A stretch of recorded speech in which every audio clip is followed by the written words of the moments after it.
Hayao o Hayao Miyazaki y también del estudio Ghibli. Pues le pasamos la palabra a Raúl Fortes, que va a profundizar algo más quizá en algunas de las temáticas que, en la conferencia anterior se nos ha, digamos, señalado y mencionado un poquito, digamos, de pasada, digamos, ¿no? Pues el tema de la conferencia es Mizu Sekai, el mundo del agua, y con el subtítulo El agua en el cine de Hayao Miyazaki. Gracias, Raúl, tienes la palabra. Bien. Hola, buenas tardes.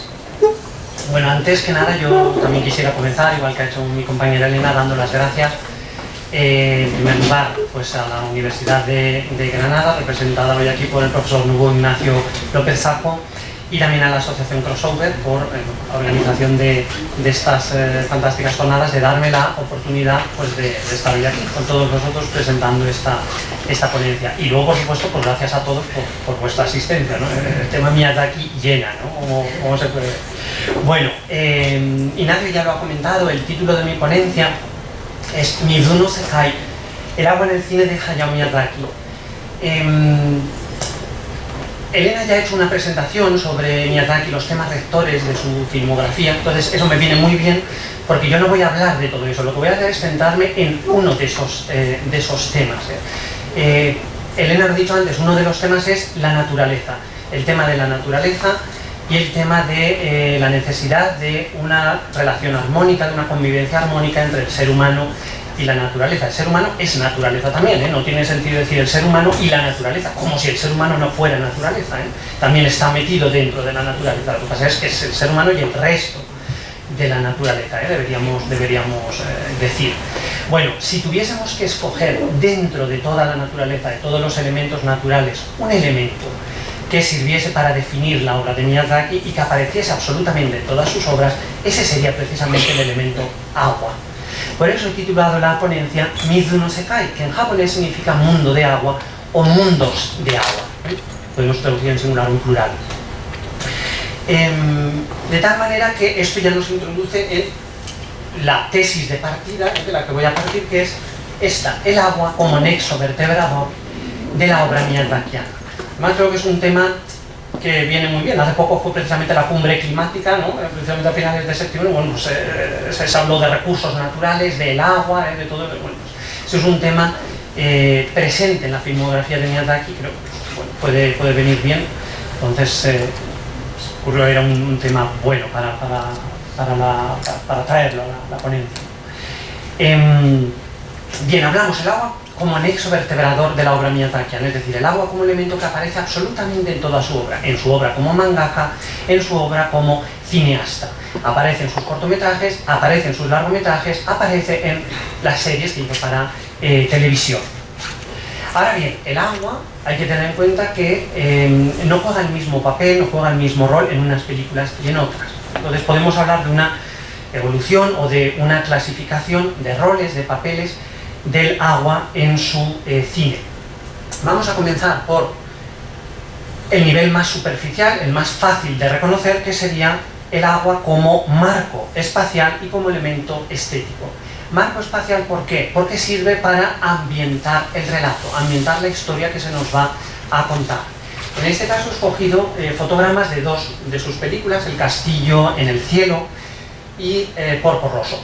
El castillo en el cielo es una película en la que el agua es un componente residual en el sentido de que no nos está transmitiendo ninguna simbología, no nos está transmitiendo nada más allá de esa fisicidad, es decir, ambienta la película, ¿no? Aparece el agua en las minas, por ejemplo, aparece el agua en Gondoa, el pueblo natal de Shita, aparece el agua en la fortaleza flotante de la Puta, pero ya digo, más allá de contextualizar las acciones de los personajes y de jugar un importante componente estético, elemento estético, no va más allá. Lo del elemento estético sí es importante porque el tratamiento del agua es distinto a lo largo de toda la filmografía de Miyazaki. No es lo mismo el tratamiento del agua en esta película, en El castillo en el cielo, que por ejemplo en El viaje de Chihiro, que es una película totalmente digitalizada. Entonces el tratamiento que se le da después al agua, los reflejos, las ondas que hace el agua, es totalmente distinto. Con lo cual el tratamiento del agua, de un elemento tan cambiante como es el agua, es siempre un gran reto para Miyazaki, para su equipo de animadores, ¿no? De cómo vamos a representar el agua, ¿no? En cada una de las películas. En el caso de Porco Rosso, el agua también juega un papel contextualizador. Porco Rosso, Elena lo ha dicho antes, es una historia que transcurre en el sur de Europa, concretamente en el Adriático, en el periodo de entreguerras, finales de los años 20. Bueno, pues si transcurre en el Adriático parece normal que aparezca el agua. De hecho, fijaos, ¿no? Ahí abajo tenemos el hotel de Gina, allá tenemos el lago Bled en Eslovenia, que está considerado como una posible influencia del Hotel Adriano en la película. Arriba pues aquella imagen de Fio con Marco, ¿no? Con Porco Rosso, ¿no? Que da título a la película. Fijaos, es también un Adriático ensoñado, ¿no? Porque siempre las visiones de Europa en el cine Miyazaki no es una Europa real, es una Europa ensoñada, es una Europa filtrada por el alambique de la imaginación. Eso es importante verlo, ¿no? Como ¿qué tipo de Europa? Pues posiblemente como el Japón que llegaba aquí a finales del siglo XIX y que Oscar Wilde decía, el Japón es pura invención, ¿no? Pues Europa también lo es. Que para los japoneses Europa también es la otra versión, ¿no? Europa también es pura invención, ¿no? Bueno, este sería el nivel más básico del tratamiento del agua, del papel del agua, ¿no? Como marco espacial y como elemento estético, porque no cabe duda, es bonito ver el agua, ¿no? Es bonito el tratamiento que se le da, ¿no? Bien, el segundo nivel, un poquito más profundo, sería el tratamiento del agua como dispositivo narratológico y como componente carnavalesco. Dispositivo narratológico, ¿por qué? Porque el agua constituye motor del relato. Es decir, sin agua no se entiende el desarrollo del relato, de la historia, de la película. Y componente carnavalesco, lo de componente carnavalesco va unido al modo festivo. El modo festivo es uno de los 3 modos en los que la teórica estadounidense Susan Napier clasifica el anime. Ella dice, todo el anime se puede clasificar en modo apocalíptico, que en el caso de Miyazaki, Nausicaa del Valle del Viento sería precisamente una película donde se ve bien el modo apocalíptico, modo elegíaco. En el caso de Miyazaki, El viento se levanta es una película elegíaca y además con un carácter claramente testamentario, y el modo festivo. Y dentro del modo festivo tenemos el componente carnavalesco, aunque el componente carnavalesco aparece absolutamente en todas las películas de Miyazaki. El vuelo siempre tiene un gran componente carnavalesco, y en tanto que el vuelo aparece en todas las películas, siempre en todas las películas de Miyazaki hay ese componente carnavalesco. Bien, he escogido en este caso 3 películas distintas, fotogramas de 3 películas distintas. Las 3 las ha mostrado antes Elena. Los primeros fotogramas, los de la izquierda, corresponden al mediometraje Las aventuras de Panda y sus amigos 2. Es una película de Isao Takahata, pero el guion es de Miyazaki. Entonces por eso la pongo, y porque anticipa muchos de los rasgos que vamos a ver después en su producción. La historia, bueno, sigue un poco los avatares de Mimiko, que es la protagonista, y de 2 pandas a los que ha acogido en su casa, Papanda, el padre panda, y Copanda, que es el panda hijo. Ya aparecían en Las aventuras de Panda y sus amigos 1, primera parte, y en esta segunda parte lo que tenemos es un circo ambulante que llega a la ciudad. Llega a la ciudad, pero una noche descarga una fuerte lluvia y al día siguiente nos encontramos con que todo ha sido anegado por las aguas.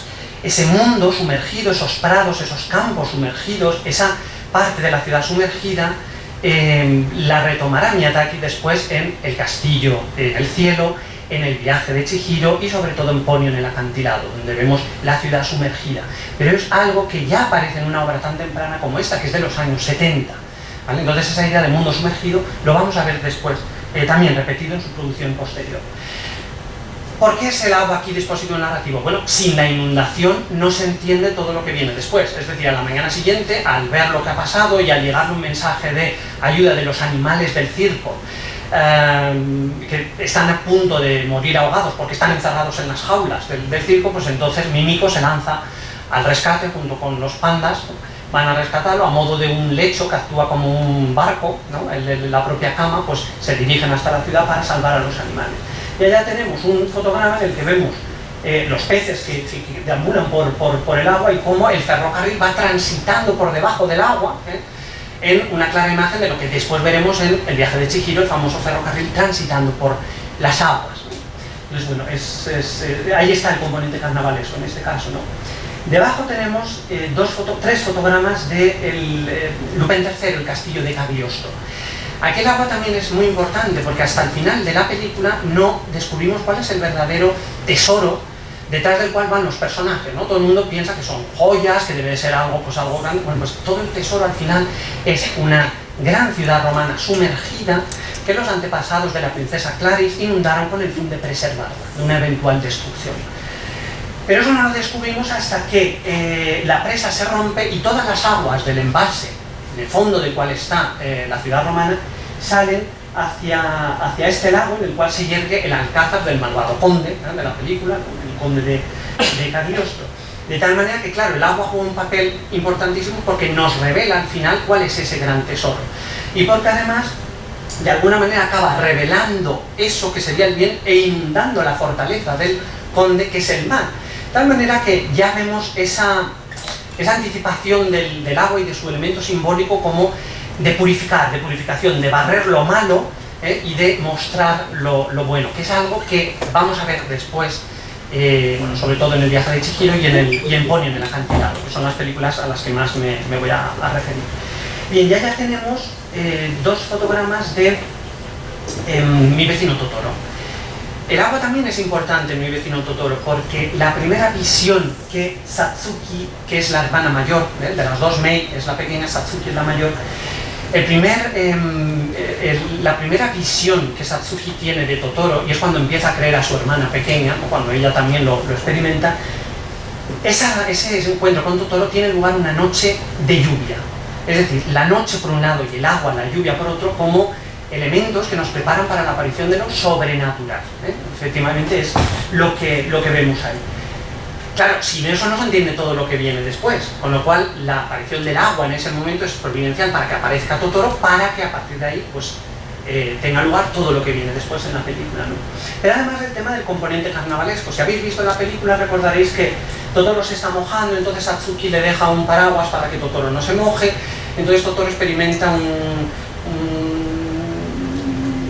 una gran satisfacción cuando escucha caer las gotitas sobre el paraguas, de tal manera que llega un momento donde dice, bueno, pues si caen gotitas, venga, voy a dar un gran salto, entonces cae ¡fum!, toda el agua del chaparrón sobre el paraguas, ¿no? Y entonces pues eso le causa una gran satisfacción. Bueno, es un ejemplo de componente carnavalesco, ¿no?, de componente lúdico del agua dentro de la película, ¿vale? Este sería el segundo rol, el segundo papel del agua en el cine de Miyazaki.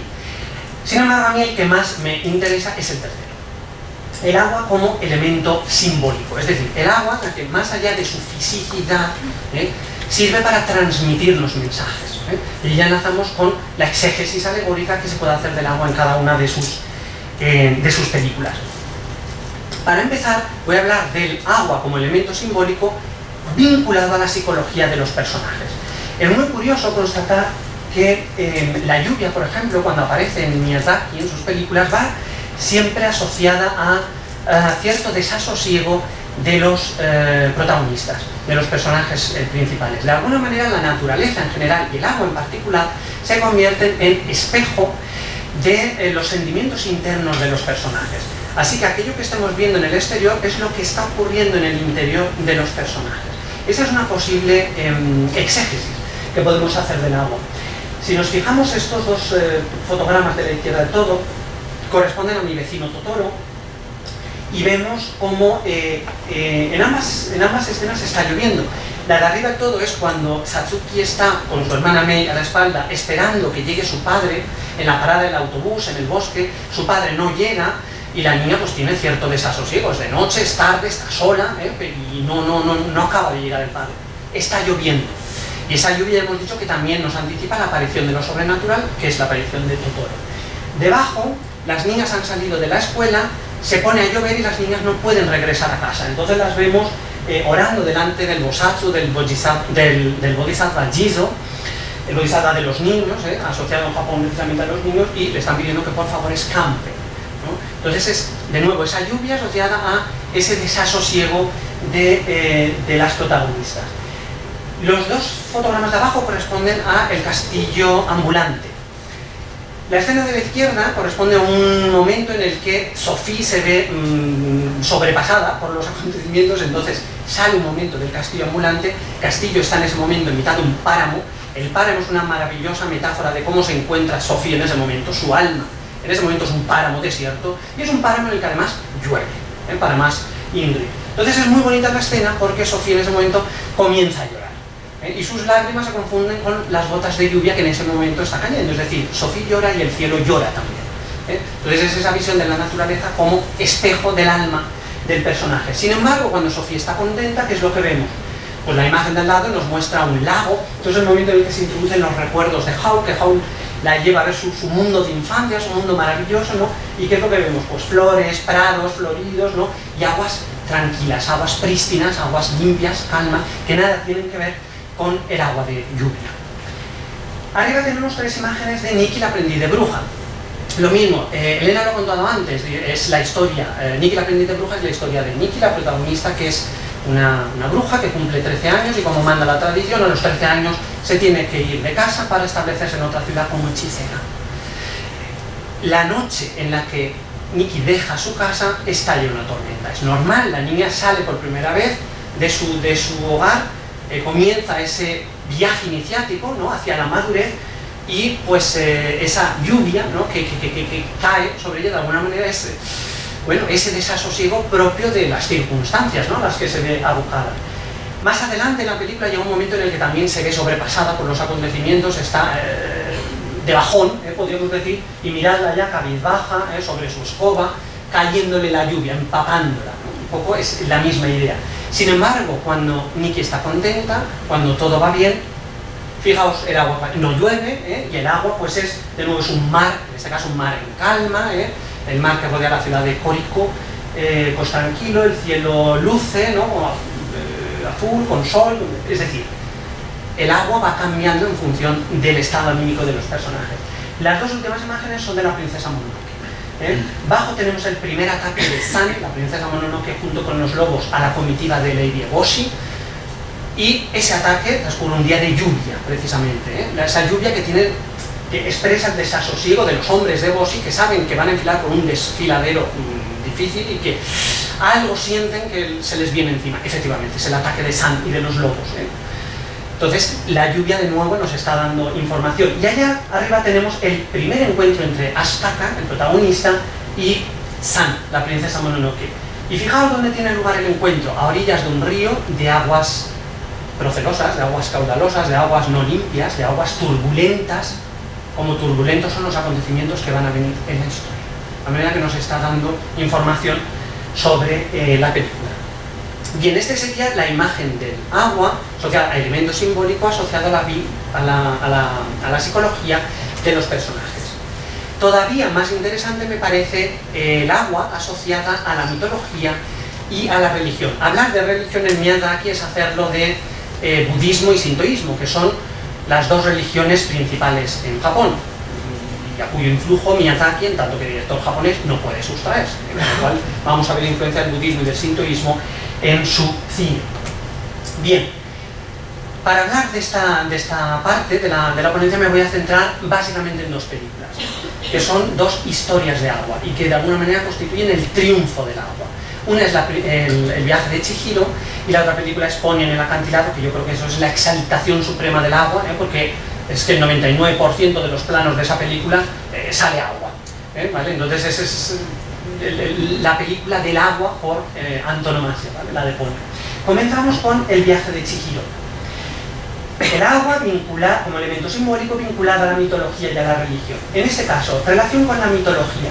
Y os pongo ahí la rana, la luna, la noche y el inframundo. Comenzamos por la rana. Si habéis visto la película El viaje de Chihiro, os habéis dado cuenta de que la rana tiene una importancia grande. Es decir, los hombres, los trabajadores de la casa de baños son hombres rana y mujeres babosa, pero los hombres son hombres rana. Kaeru Otoko los llama Miyazaki, ¿no?, literalmente, ¿no?, rana hombre, ¿no?, hombres rana. No es por casualidad, claro, el lugar principal, el marco de donde transcurre la acción es una casa de baños. ¿Qué hay en las casas de baño? Agua. La rana es un animal asociado al agua, con lo cual parece normal, ¿no?, que los trabajadores de la casa de baño sean hombres rana. Si nos fijamos en la imagen de abajo a la izquierda, veremos la figura de una rana. También esa rana, si recordáis la película, se levanta en un espacio liminal. Se levanta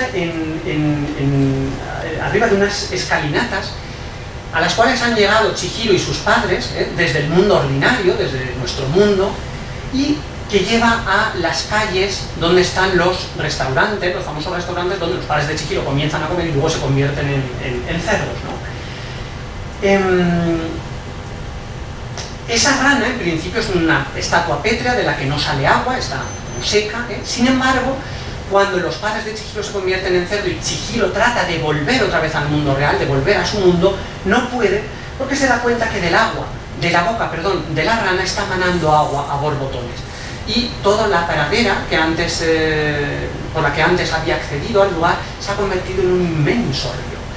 De alguna manera, aquí Miyazaki parece versionar un mito australiano, de los aborígenes australianos, según el cual, en el comienzo de los tiempos, una enorme rana, engulló toda el agua del mundo. De tal manera que los animales, pues, se reunieron para ver qué es lo que hacían, ¿no? Porque claro, la vida no era posible sin agua. Lo cual, bueno, pues decidieron unas cosas, otras no, ninguna daba resultado, hasta que la anguila comenzó a bailar, contorneándose, ¿no? Y entonces la rana, al verla, prorrumpió en una sonora carcajada, y al reír, toda el agua que contenía salió, y por eso es por lo que tenemos agua, ¿no?, según el mito. Esto es muy interesante porque nos está hablando del poder de la risa y del poder de la danza. También podríamos hablar mucho en Miyazaki del poder de la risa y del poder de la danza. No lo vamos a hacer porque entonces no podemos hablar del agua en su cine. Pero es muy interesante constatar que en mitos japoneses, como por ejemplo el mito de la cueva celestial, el mito de Amaterasu, la danza, gracias a la danza de Ama no Uzume, y al jaleo de todos los dioses, Amaterasu se asoma y entonces la pueden sacar de allí para restaurar la luz al mundo, ¿no? Porque se había escondido en la cueva y había sumido al mundo en las tinieblas, ¿no? Con lo cual, el poder de la danza y el poder de la risa, ¿no?, son muy importantes. Y en este mito aparece muy bien reflejado. Bueno, pues algo así parece versionar Miyazaki aquí, que el agua comienza a manar, no se sabe de dónde, no se sabe dónde viene, pero al final acaba constituyendo todo un río que impide a Chihiro volver a su mundo, ¿no? La rana es un animal vinculado al agua, pero es un animal lunar también, ¿vale? Son muchas las leyendas que hablan del batracio que se ve en la luna, y son muchos los ritos propiciadores de fertilidad, en los cuales, de fertilidad y de lluvia, que al fin y al cabo está la fertilidad, donde la rana tiene un papel primordial. Voy a leeros unas palabras del gran historiador de las religiones Mircea Eliade, que dice: tanto por estar sometidas a los ritmos, lluvia, marea, claro, pensemos en las mareas del mar, ¿no?, la relación con la luna, como por ser germinativas, las aguas están gobernadas por la luna. Con lo cual hay una relación de la rana con la luna y también con la noche, obviamente, un tanto que está vinculada con la luna, está vinculada con la noche. Hablo primero del tema de la luna porque es muy curioso. Si habéis visto bien la película del viaje de Chihiro, habréis visto que la luna aparece a lo largo de toda la película, pero no es la misma luna. En unos casos es cuarto creciente, en otros casos es cuarto menguante, en otros casos es luna llena. Las aguas van en función de la luna. Cuando el cuarto es creciente, las aguas van creciendo, cae más lluvia sobre el pantanal que rodea la casa de baños, hasta coincidir con la luna llena. La luna llena coincide con el momento, es ese plano que tenéis ahí, en el que Chihiro está hablando con Lin en el balcón de la casa de baños, después del episodio del dios del río, y están hablando sobre su futuro, sobre qué hacer, ¿no? Y en ese momento las aguas ya han cubierto todo el pantanal, ¿no? Coincide con el máximo nivel de aguas. Sin embargo, cuando la luna va menguando, las aguas también van menguando, hasta llegar a la luna nueva, donde llegaríamos a principio el cese, ¿no?, la cesación de las lluvias, ¿no? Dice Mircea Eliade: si las aguas y las lluvias están gobernadas por la luna y se distribuyen lo más a menudo conforme a las normas, es decir, siguiendo el ritmo lunar, las catástrofes acuáticas, en cambio, manifiestan el otro aspecto de la luna, agente de destrucción periódica de las formas agotadas, y podríamos decir de regeneración en el plano cósmico. La lluvia puede ser destructiva, efectivamente, es decir, se puede cargar. Hace nada pasó lo de todo el tema de las lluvias, precisamente en la Comunidad Valenciana, de donde yo vengo, es decir, todos sabemos lo que son las lluvias y el poder destructivo que tienen. Mircea Eliade habla del agua precisamente como destructora de formas antiguas que nos traen nuevas formas. Pero si esto lo llevamos a la psicología del personaje, en este caso a la psicología de Chihiro, veremos que también esas lluvias que se producen en el exterior, esas aguas que van cambiando, de alguna manera nos están hablando de la evolución del personaje también. Chihiro no es la misma cuando entra en el mundo mágico que cuando sale de él. Ha sufrido un proceso de maduración, ¿no? Elena lo contaba antes, ¿no? Un proceso iniciático. Y reflejo de ese proceso interno es precisamente en este caso la lluvia, la naturaleza en general, pero el agua en particular, concretamente la lluvia en este caso.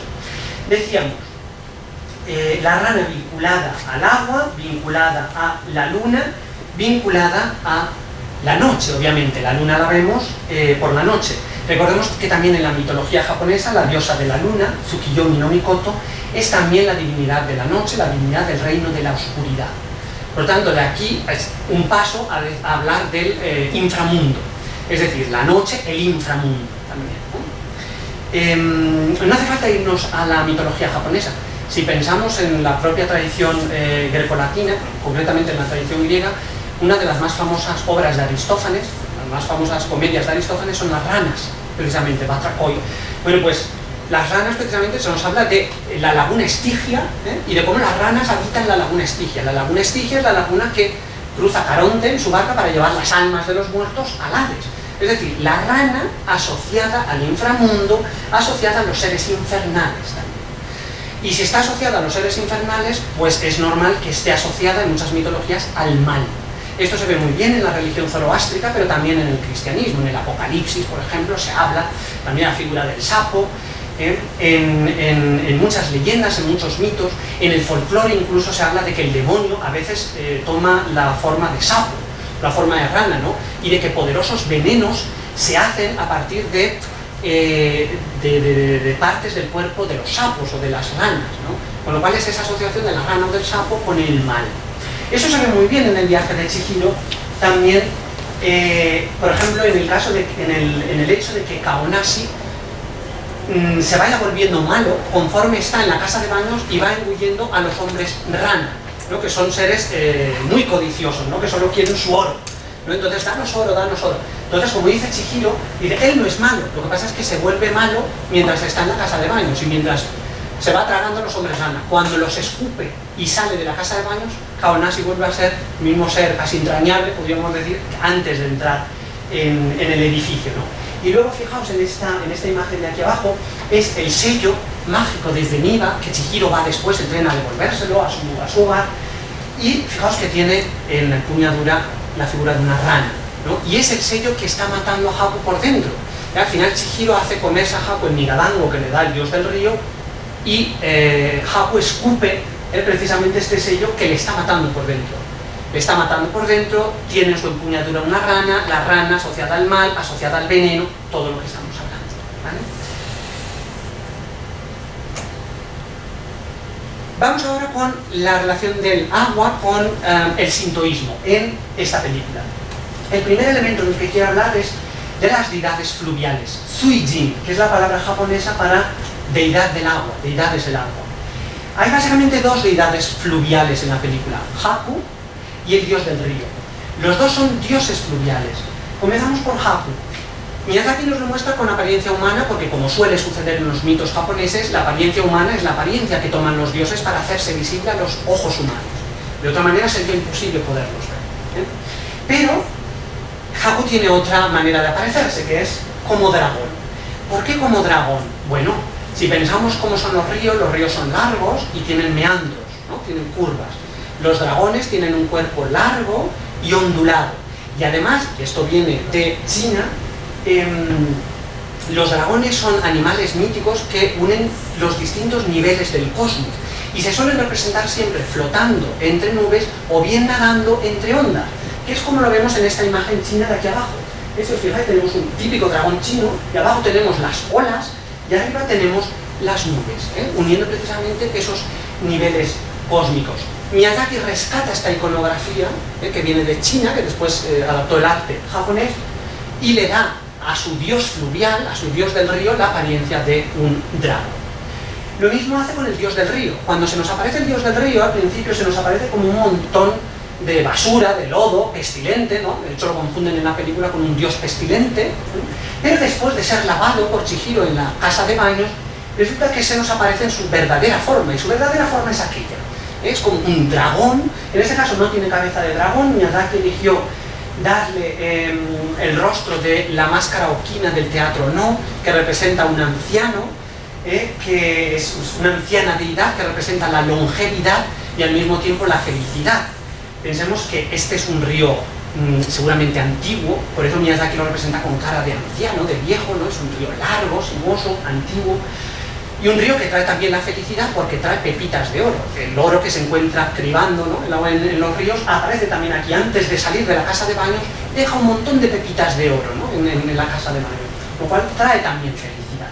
Debajo os he puesto la máscara Okina del teatro No, para que veáis la relación. Bien, después tenemos los conceptos de pureza e impureza, que en japonés recibe el nombre de kegare, la impureza. El sintoísmo no desarrolló, como el budismo o como nuestra religión, el cristianismo, ningún código moral, ningún código ético acerca de qué es bueno y qué es malo. En el sintoísmo solo se nos habla de lo que es puro y de lo que es impuro, pero lo puro y lo impuro no está vinculado a nuestras acciones, si son buenas o son malas acciones. Está vinculado a si tenemos contacto con un elemento impuro o no. ¿Cuáles son esos elementos impuros? La sangre, las heces, los cadáveres, ¿vale? Por tanto, todo lo que implique esto, implique heces, implique sangre, implique manejo de cadáveres, de la muerte, se considera impuro. Y se considera que el fiel, si está en un estado de impureza, tiene que volver a un estado de pureza. Eso se logra por medio de la ceremonia del Misogi Harai. Consiste en colocarse debajo de una cascada, entonces el agua que purifica todos las manchas posibles que pueda haber. Bueno, de ahí también el hecho de que aparezca siempre en todos los santuarios agua para poderse enjuagar la boca, ¿no? Para poderse lavar las manos, ¿no? Para hacer unas abluciones, ¿no? Precisamente para entrar de una manera pura al santuario, ¿no? Bueno, esa ceremonia del Misogi Harai, de la cascada que cae sobre el fiel, vemos una versión de Miyazaki en esta imagen de aquí, cuando el dios del río está siendo lavado por Chihiro acciona una palanca y cae toda el agua sobre el dios del río, como si fuera la cascada, ¿no? de los fieles.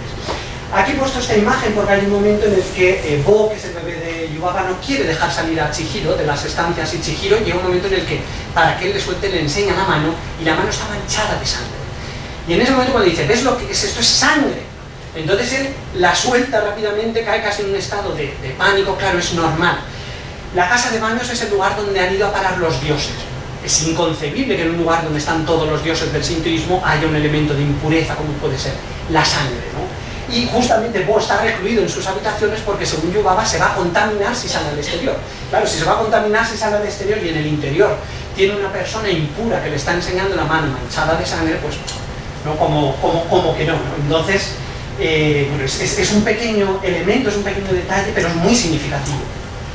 Ahí he puesto fotogramas de Nausicaa del Valle del Viento y de la princesa Mononoke, para que veamos que el agua como elemento purificador no es solamente propio del viaje de Chihiro. Se ve también en Nausicaa del Valle del Viento.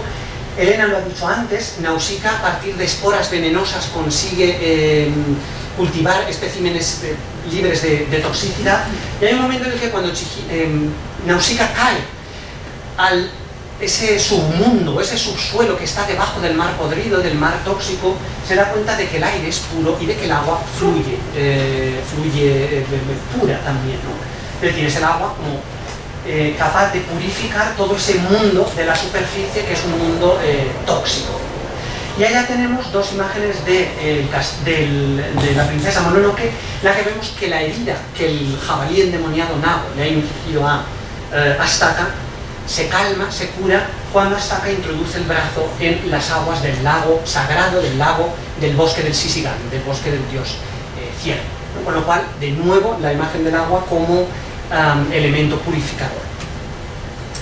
Bien, el siguiente elemento sería la naturaleza como sustituta materna y el agua como sustituta de la madre tierra, dadora de vida y sabiduría. Vale. Si os fijáis, veréis que en muchos casos las heroínas miyazakianas son huérfanas, no tienen madre, o si tienen madre, la figura materna está ausente, o si no está ausente, no ejerce de verdadera progenitora, ¿vale? De tal manera que es normal que muchas veces los personajes miyazakianos busquen una sustituta de la figura materna en la naturaleza. La naturaleza se convierte así en madre naturaleza, ¿no? Por antonomasia, sobre todo para estos personajes que no tienen madre. Y es muy curioso que en el seno de la madre tierra, estos personajes miyazakianos acaban teniendo una visión de la deidad o acaban recibiendo algún mensaje, algún tipo de sabiduría.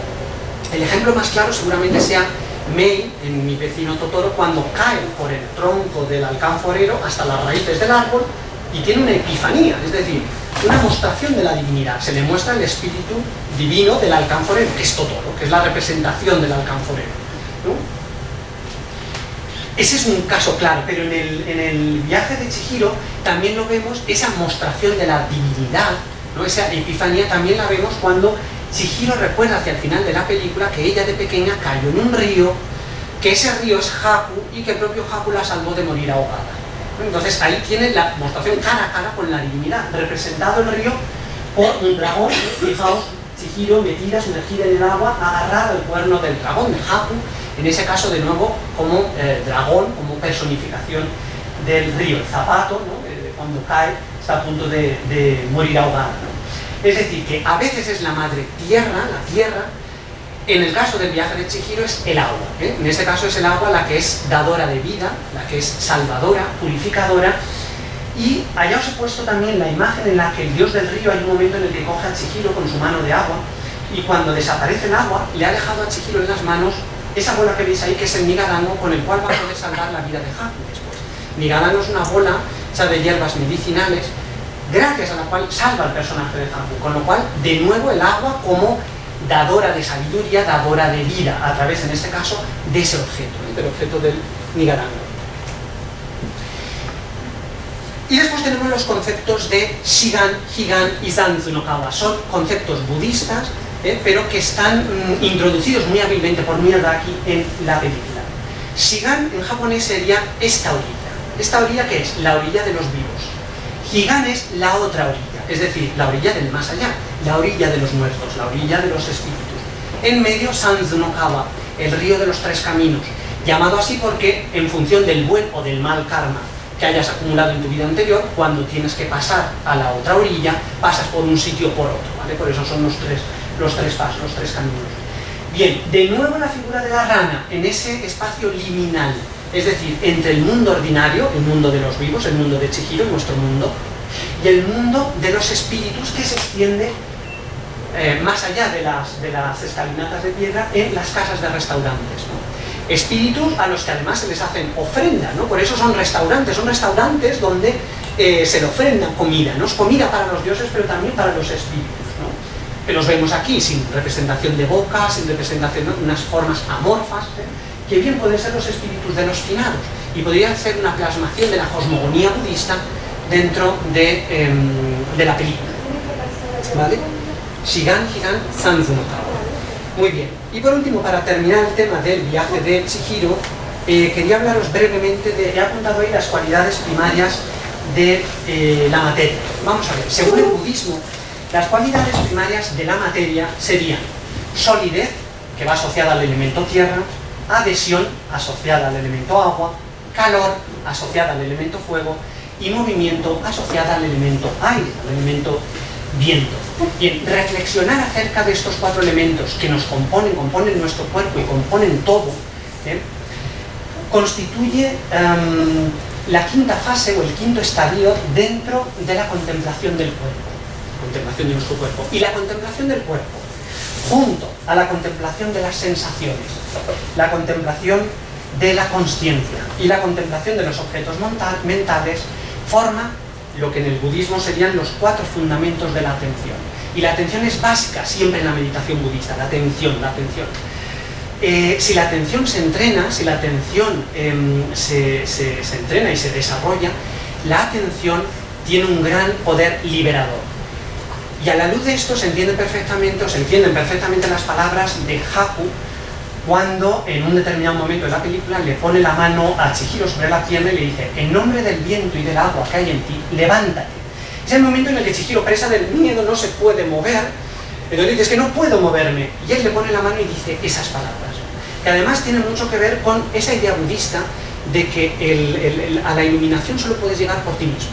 Es decir, los budas enseñamos el camino, los budas enseñan el camino, pero los budas no pueden recorrer el camino por ti. Lo tienes que recorrer tú. Es decir, la salvación, la iluminación al final es un trabajo tuyo, ¿no? Entonces, esa idea de aprovecha el viento y el agua que están en ti, que forman parte de lo que te compone, medita sobre ello precisamente para poder llegar a la iluminación. Es complicado llegar hasta aquí, pero el mensaje está ahí. Por otro lado, el tema del viento y del agua, viento y agua componen la palabra Feng Shui, que en chino significa precisamente viento y agua, las relaciones que rigen la relación armónica entre el ser humano y el resto de la naturaleza. Podríamos decir que el viento es el movimiento del aire, es el soplo que insufla vida, mientras que el agua cultiva, alivia y purifica esa vida, ¿no? Y ambos, viento y agua, mantienen y animan la llama vital del ser humano. Bien, viene ahora Ponyo en el acantilado, ¿vale? Hablo brevemente de Ponyo. Lo mismo, seguimos el mismo esquema. Relación del agua con la mitología en Ponyo. Fijaos en estas dos imágenes. A la derecha tenemos la imagen típica de una ningyo. Ningyo, nin, persona, gyo, pescado. Persona, pescado, es decir, sirena, ¿vale? Las sirenas japonesas, las sirenas del folclore japonés, son esas que veis ahí. Una especie de pez, pero con cabeza humana, en este caso con cabeza femenina. Fijaos ahora en Ponyo.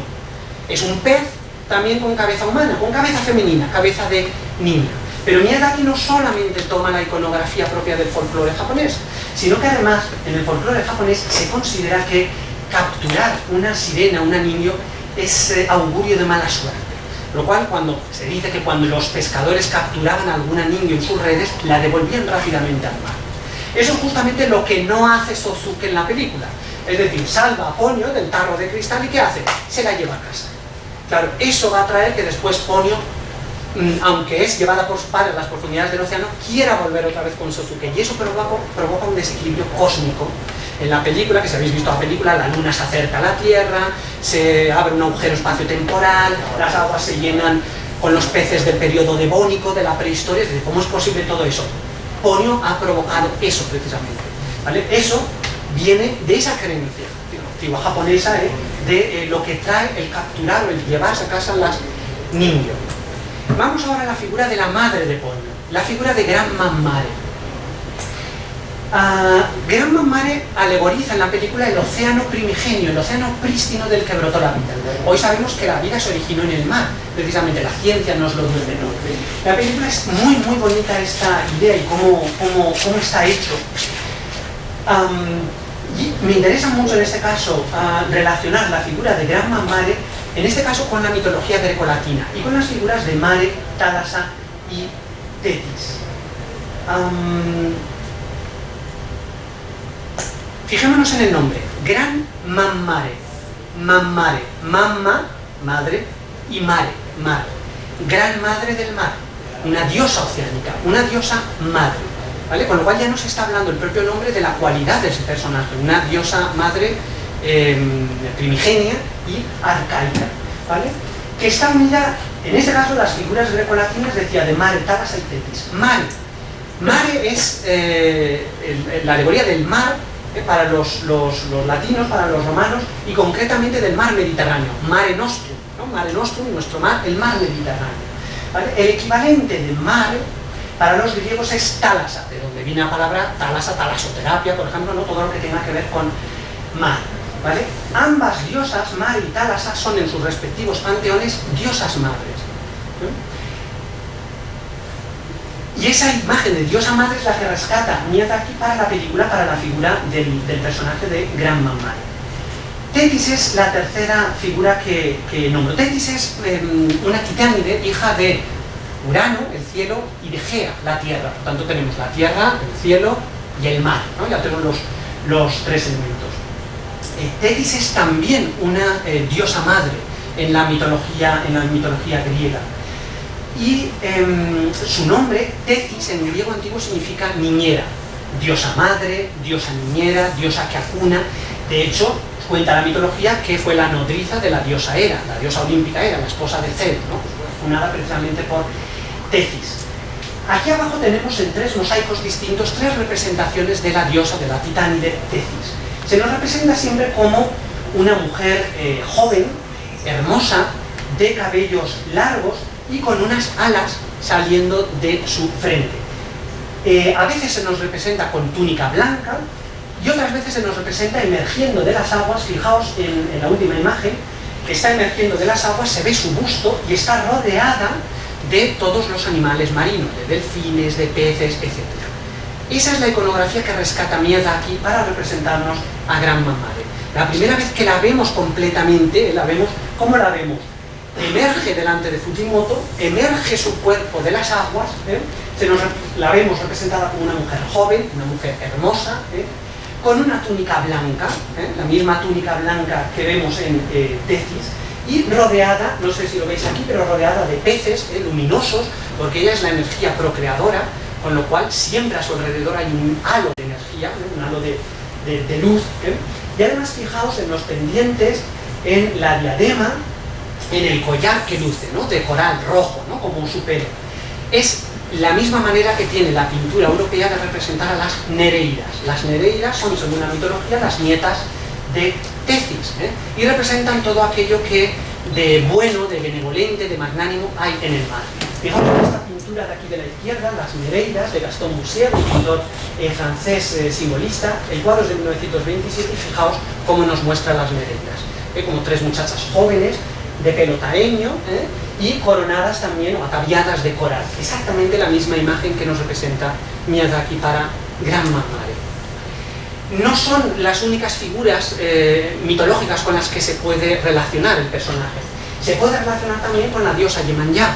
Yemanyá en la religión yoruba y después en el candomblé brasileño y en la santería cubana también, por la influencia, toda la influencia de la cultura afroamericana, ¿no? Africana, llevada al Nuevo Mundo. Fijaos, Yemanyá es también en su panteón una diosa madre primigenia, representa el mar y la vida que se originó allí en el mar. Y fijaos también cómo se representa. Sus estatuas suelen aparecer siempre cerca de la playa, cerca del mar, y se representa también como una mujer joven, hermosa y con una túnica blanca. Exactamente la misma imagen de Gran Mamare. Mujer hermosa, joven y con una túnica blanca que se acaba fundiendo en el agua, se acaba fundiendo en el mar. También sería posible ver Gran Mamare como una kami. Kami es la palabra japonesa para Dios, para deidad. Fijaos aquí en esta imagen no sale en la película, pero si paráis el vídeo, en los títulos de crédito, hay un momento en el que aparece esta torii aquí. Esta torii marca siempre en Japón la entrada a los santuarios sintoístas. Pero aquí no vemos ningún santuario sintoísta. ¿Qué es lo que vemos? Lo que vemos es el mar. Es decir, en este caso no hay ningún santuario concreto. El propio mar está considerado como un gran santuario. El mar como santuario marino. Por tanto, todo lo que vive en el mar es kami. Y la diosa, por antonomasia del mar, es Gran Mamare, la gran diosa oceánica, la gran diosa del mar. Por tanto, es posible ver la figura de Gran Mamare como kami, como kami sintoísta. Por si esto no quedase suficientemente claro, fijaos en el álbum de imágenes de Ponyo en acantilado, y esta es una imagen que no sale en la película, pero que sí que sale en la carátula del álbum de imágenes. ¿Qué es lo que vemos aquí? Una torii, y aquí vemos un pequeño santuario, y está al lado del mar, y aquí tenemos la casa de Suzu. Con lo cual incide otra vez en la idea del mar como jinja, como santuario, y de Gran Mamare como kami, es decir, como deidad. De nuevo se puede ver en Ponyo en el acantilado esa imagen del agua como sustituta de la madre tierra. En este caso, fijaos, he querido poner estas dos imágenes. Habéis visto la película hay una rima visual muy hermosa. Esta es una burbuja, es la burbuja del comienzo de la película en la que Fujimoto, el consorte de Gran Mamare, está creando la vida en las profundidades del océano. Es una metáfora de lo que debió ser el surgimiento de la vida, ¿no? Hace millones de años. Y luego hacia el final de la película tenemos esta otra burbuja, similar a un gran útero felino, a la cual van a parar Sosuke, Toki, la anciana Toki, y a la que previamente iba a parar la madre de Sosuke y las ancianas de la residencia Himawari. Dos burbujas, dos especies de útero, dos maneras de representar la naturaleza como punto de partida y como punto de llegada en un eterno retorno. Y además es muy curioso constatar que las ancianas de la residencia Himawari, que durante toda la película las vemos postradas en sillas de ruedas, resulta que cuando llegan a esta especie de útero, ¿qué nos encontramos? Que pueden andar, pueden caminar, pueden danzar, pueden bailar, pueden hacer todo lo que no podían antes. Es la imagen de la naturaleza como dadora de vida, como vivificadora, como purificadora. ¿Vale?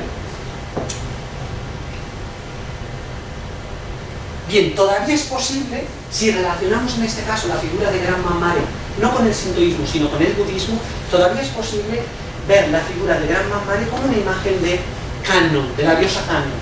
No sé si recordáis este fragmento de la película, es un fragmento en el que el padre de Sosuke, que trabaja en un barco, bueno, en ese momento las calderas del barco se han parado en alta mar. Y en ese momento llega una ola de luz, una haz de luz, es Gran Mamare, la vemos aquí, pasa por debajo, y en ese momento las calderas funcionan de nuevo, comienzan a funcionar de nuevo. Y los hombres del Kogan del barco juntan las manos y dicen Kannon-sama, Kannon-sama.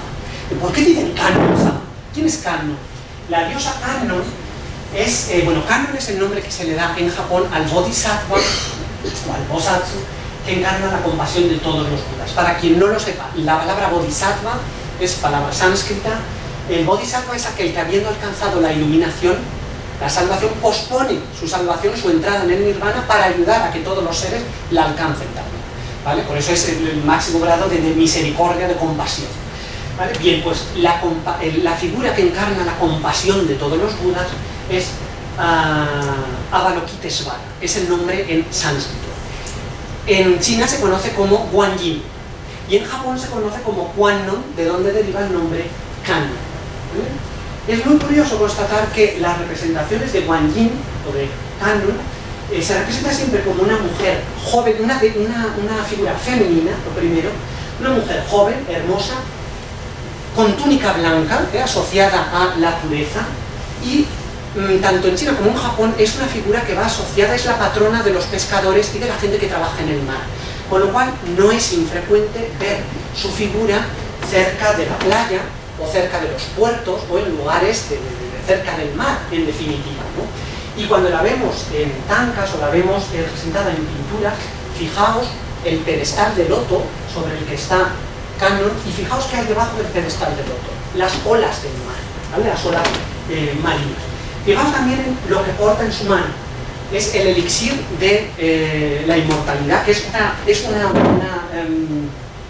variante de la vasija con el néctar de inmortalidad que lleva Amitayus, Buda, el Buda de la vida infinita.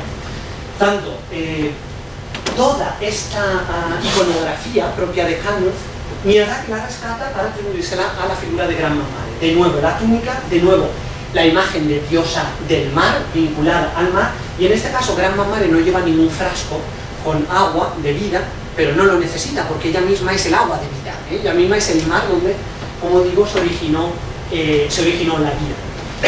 ¿Vale? Con lo cual, existe también un sutra muy importante en la tradición budista que es el sutra de Kannon, el Kannon-gyo. Y ese sutra, os leo las palabras, dice: cuando las agitadas olas alcen y hundan a la gente, si ésta pronuncia su nombre, ingresará en un sitio poco profundo. Es decir, si tú te encomiendas a Kannon, pues Kannon te salvará. Es exactamente lo que hacen los tripulantes del barco.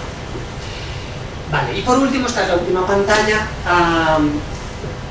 el último punto de contacto con el budismo, y me gustaría hablar de los conceptos de Muga, Fumi y la realmente naturaleza de Buda, la conciencia única del mundo. Mirad, fijaos en esta imagen, esta es Ponyo y estas son sus hermanas. Miyazaki las concibió con el mismo cuerpo, la misma apariencia física que Ponyo. Sin embargo, las hermanas de Ponio son capaces de metamorfosearse, y lo hacen a lo largo de toda la película, en otros elementos. Por ejemplo, aquí las vemos metamorfosearse en peces, enormes peces. Pero a su vez esos peces después se metamorfosean en grandes olas, en las olas de un enorme tsunami, que es el tsunami que acaba engullendo la ciudad de Sosuke. Y aquí abajo las vemos metamorfoseándose en haces de luz. De alguna manera nos viene a decir aquello de que la materia ni se crea ni se destruye, solo se transforma, ¿no? Solo va. Y la idea de que la apariencia va cambiando, pero la esencia es la misma. No dejan de ser las hermanas de Ponyo. Lo que pasa es que la apariencia que toman en la película es distinta, en unas escenas o en otras, en unas secuencias o en otras. Sin embargo, al final nos están hablando de lo mismo. Me gustaría relacionar esto con ese dicho budista de ver la nube en la mesa. La nube en la mesa. ¿Qué quiere decir eso? De la nube cae la lluvia. Con la lluvia crecen los árboles. Del árbol sale la madera y de la madera se construye la mesa. La nube en la mesa. Todo es lo mismo. Es decir, todo al final está interrelacionado. Y formamos parte de lo que el budismo llama la gran mente o naturaleza de Buda. Todo, absolutamente todo lo que vemos, nosotros y todo lo demás, forma parte de esa naturaleza. Somos uno con el todo. Si somos uno con el todo, no existe el yo. El yo es una invención nuestra. ¿Qué es la personalidad? Pues añadirnos capas que nos vamos poniendo a lo largo de nuestra vida. Pero realmente el yo, ¿qué es el yo? El yo no es nada, no existe. Eso es lo que se conoce como muga o ausencia de yo. Si no hay yo, tampoco hay tú. Por tanto, ausencia de dualidad. Eso es lo que se conoce en japonés como funi. No hay dos. No hay dos porque todo es uno. De tal manera que muga, funi y la gran mente o naturaleza de Buda, como la conciencia única del mundo. Esto además se nota muy bien si tradujésemos la letra de la canción con la que se abre la película, Kuni no Kazan, la madre mar. Hay un momento donde se nos está hablando de nuestro pasado en el mar y de que todos los erizos de mar, las medusas, los peces eran nuestros hermanos. Y la canción nos interpela como ¿te acuerdas cuando tú vivías en el mar? Y eras hermano de todo lo que hay en el mar, ¿no? Luego nos hemos ido distanciando, pero antes éramos uno con el todo. Y todos procedemos del mar. Lo dice muy bien Gran Mamar en un momento de la película, dice, ¿y no es acaso de la espuma del mar de donde venimos todos? Entonces es esa imagen de uno con el todo. A modo de recopilación, el agua entonces en Miyazaki la vemos como elemento estético, lo hemos dicho al principio, es un elemento contextualizador, sirve de telón de fondo para las historias que se nos cuentan, es motor del relato, por tanto juega un importante papel como dispositivo narrativo, es un elemento lúdico, va asociado al modo festivo, ¿no? Ya no carnavalesco, juega un importante papel simbólico. Dentro de ese simbolismo tenemos el simbolismo vinculado, ya lo he dicho antes, a la psicología de los personajes, pero también a la mitología y a la religión.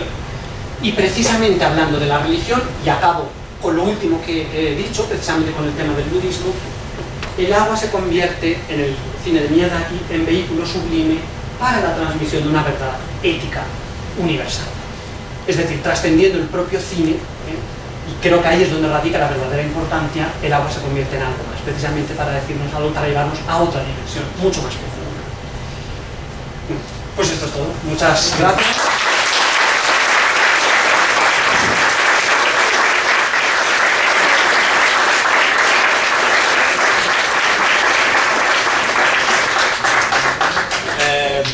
Bueno, Raúl nos ha deleitado con su erudición, no solamente sobre la filmografía de Hayao Miyazaki, sino mucho más allá, con una profundidad de análisis envidiable.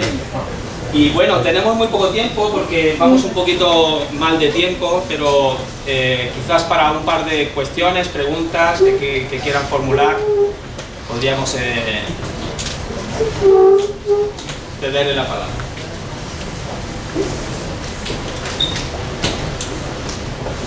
Quizás nos hemos visto apabullados, no sabemos qué preguntar. Lo que sí, bueno, a modo de comentario, realmente lo que es el mundo